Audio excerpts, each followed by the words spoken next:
sales. So that pretty much wraps up the main presentation piece from Andy and I on this webinar. I'd like to throw it out there, and maybe Samantha, you could manage this on your end for any questions that anyone might have. Absolutely. Thanks a lot, Ben. So up on the screen now, you see Andy and Ben's contact information. You can find out more specifically about Intara or Registria at both of our websites. Andy and Ben are also active on LinkedIn, so we encourage you to connect with them there. At this time, I'd like to open the floor for some questions. Up in the top right-hand corner of your WebEx screen, you should see a chat button. If you click on the chat button, if you want your question seen by the entire group, you can send it to everyone, or you can select just sending it to me, and I'll take a couple minutes to let anyone who has questions to send those in now.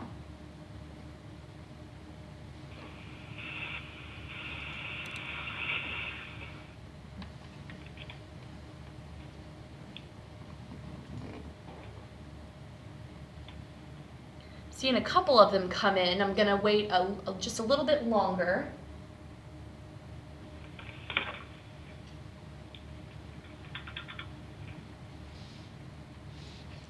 Okay, so it looks like the first one, Andy, I'm going to pitch this question to you. What are some of the ways that customer retention can increase when moving to a cohesive digital ecosystem?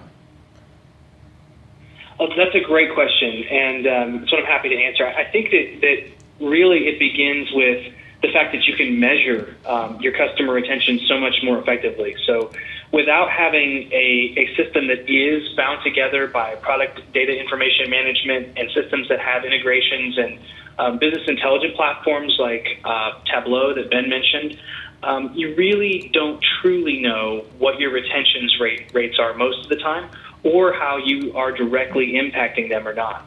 So in the case of Hunter Fan, we know, for example, through the Registria platform, how often people are making repeat purchases or purchases in a similar category, and we have the capability to sell to them and upsell to them over time.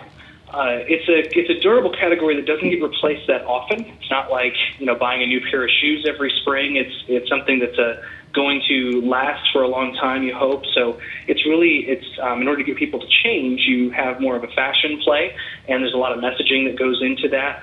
But all of that, being able to track how that messaging, how blog posts, pay-per-click advertising, social media spend, everything else is impacting retention and capturing mind share after the sale.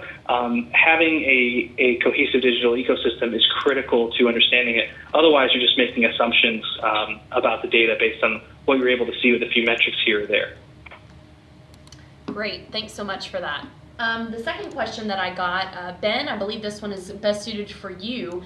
How is Photo Register more effective than other ways of registration?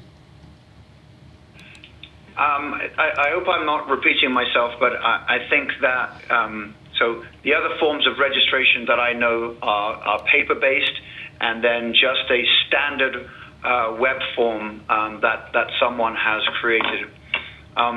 My experience of the paper-based cards is that they tend to be pretty old school, and by that I mean, well, firstly, you got to fill it out and put a stamp on it and put it in the mailbox.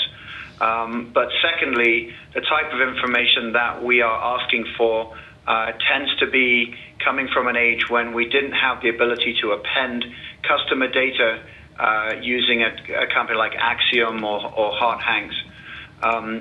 Things like presence of children, income levels, those types of questions, which I, as a consumer, would never fill out anyway. But some people do, and that really reduces product registration rates. We have actually seen a really nice blended way to use Photo Register, a Photo Register icon on the product, the paper-based card, so that the consumer still has an option to use new digital technology using their phone, or some people still like to fill that out, and of course that's fine. The other one on the website, again, we find a very a big difference between people who implement this. Sometimes it's actually not done too badly, but customers don't know about it, and they aren't directed to use that site. They sort of find it by mistake, or even by Googling, the name of the brand and then product registration. It's very rare that it's encouraged, and very rare that the consumer is educated about that. And we do see some good ones.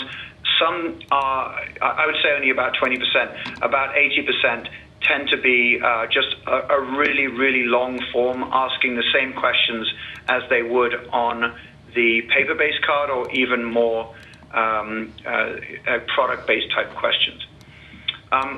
So I think the implementation of a photo register solution makes the process of registration easy by using that whole easy, visible, valuable strategy that I spoke about, and that's really the integration of all three of those is really how we're helping our clients to drive these massive amounts of customer engagement.